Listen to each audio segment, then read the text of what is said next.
स्थानिक Nida international school तर्फे विद्यार्थ्यांसाठी बेंगळुरू येथील 2 दिवसीय शैक्षणिक सहलीचे यशस्वी आयोजन करण्यात आले होते. 31 डिसेंबर 2025 आणि 1 जानेवारी 2026 रोजी पार पडलेल्या या सहलीत विद्यार्थ्यांनी विज्ञानापासून इतिहासापर्यंत विविध गोष्टींचा अनुभव घेतला. हमने अभी बैंगलोर विजिट कर रहे हैं, जिसके अंदर हम इसरो गए. इसरो मतलब इंडियन स्पेस रिसर्च ऑर्गेनाइजेशन, जिसके अंदर हमने सैटेलाइट सेक्टर पे गए हैं, जिसके अंदर सैटेलाइट्स के बारे में पढ़ रहे हैं. सैटेलाइट्स के अंदर हमें पहले मालूम नहीं था कि सैटेलाइट्स किस किस टाइप के रहते हैं. हमने we learn about various type of satellites. We learn about remote satellites, communication satellites and multiple satellites, जिसके अंदर हमने हर एक पार्ट, जितने भी उनके गैस टैंक्स है, जितने भी उनके चिप्स है, जितने मदरबोर्ड्स है, वो सब हमने हाथ में लेके देखे और हमें फील करे और हमें बताया गया कि like how does it works. और उसके बाद में हमने इसरो के अंदर बहुत फैंटास्टिक एक्सपीरियंस करे. जिसके बाद में हमने आदित्य के बारे में पढ़ा. आदित्य सैटेलाइट जो सन के अराउंड रोम करता है, सन के बीच में है, लाइक ग्रेविटेशनल फोर्स के बारे में पढ़े. और हमने बाद में म्यूजियम तक के गए, जिसके अंदर हम एक म्यूजियम गए थे जिसका नाम है विश्ववरिया म्यूजियम, जिसके अंदर स्टीम इंजन्स किस किस टाइप के इंजन्स है, कौन कौन से इंजन्स है, बोट इंजन्स क्या होते हैं, एयरक्राफ्ट इंजन्स क्या रहते हैं, कार इंजन, इनके डिफरेंस क्या है और किस बेसिस के ऊपर रहते हैं.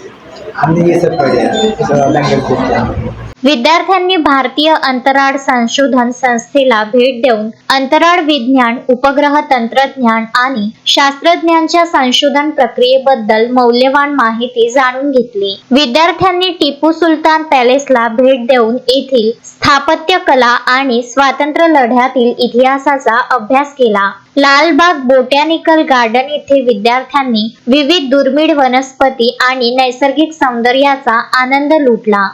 आम्ही सर्व निदा इंटरनॅशनल स्कूल अमरावती अमरनगरस्थित शाळेकडून आहे. आमचे मागच्या महिन्यामध्ये 31 तारीखला 31 डिसेंबर आणि 1 जानेवारी 2026ला आम्ही बंगळुरू येथे बेंगलोरला इस्रो व्हिजिट केली. तर आमच्या विद्यार्थ्यांना दिलं. तिथे आमच्या विद्यार्थ्यांनी उपग्रह कसे तयार होतात, त्याचं प्रक्षेपण कसं होतं, त्याच्यामध्ये कुठल्या प्रकारचं तंत्रज्ञान यूज होतं, त्याचा वापर कसा होतो याबद्दल माहिती घेतली. त्यांना त्यामधून खूप काही शिकायला मिळालं. त्याच्याकडून काही विद्यार्थ्यांना आमच्यामध्ये सर्वच विद्यार्थ्यांना खूप सारी प्रेरणा मिळाली. याच्या व्यतिरिक्त बेंगलोर पॅलेस आणि टिपू सुलतान पॅलेस आणि बॉटॅनिकल गार्डन ज्याला आपण लालबाग म्हणतो, इथे निसर्गरम्य वातावरण जाऊन त्याने निसर्गात वेगवेगळ्या प्रकारचे कुठले वनस्पती असतात, त्याच्यानंतर त्याची वाढ कशी होते, त्याच्यानंतर निसर्गामध्ये कुठल्या प्रकारचे विविध प्रकारचे प्राणी असतात, त्याचं संग्रह, त्याचं जतन कसं करतात, त्याच्या गव्हर्नमेंटच्या पॉलिसीज कशा असतात, त्याबद्दल सुद्धा खूप सारी माहिती मिळाली.